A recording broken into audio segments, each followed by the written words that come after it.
Hi, this is Jane Gates, horticulturist and landscape designer and plant fanatic, basically. And I'm here to tell you a little bit about how to design and how to landscape with agaves. An agave is a tough little plant that can grow, well, there are smaller ones and there are bigger ones and there are really, really big ones. And these are plants that are technically succulents. That is, they store a lot of water in their foliage, and that makes them perfect for dry, drought-tolerant landscapes, for hot sun, for difficult spots. They don't like real rich soil. They like it nice and well-draining, fast-draining. They don't like it wet. And they'll take, a lot of stone in it, clay, just whatever, so long as it drains well.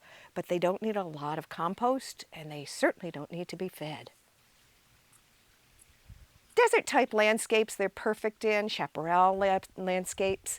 You want to use them as a focal point. They are rosette-forming, meaning they create sort of like a rose with their leaves.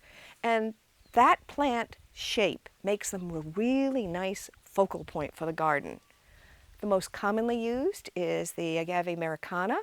Those can grow huge and they'll form big clumps, and when they bloom they almost look like trees. They can stretch up 40 feet tall and it looks like a whole tree, but it's actually yellow-green blooms for that plant.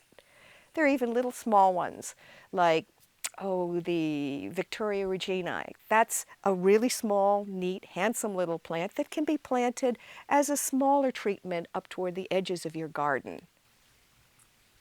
Another interesting plant is the Agave Vilmoriana, and that has a really sculptural growth to it. It grows out big, smooth arms that really make it look like its common name, the octopus agave.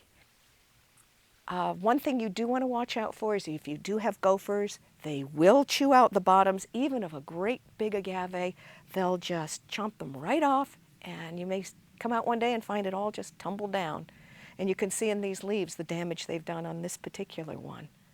But lots of agaves you can use in your garden. Perfect plants for drought tolerant, wonderful for hillsides and places where the drainage is great, terrific in hot sun, dry air, and once they're established, if you keep the gophers away from them, they're tough, really tough, and handsome looking plants too.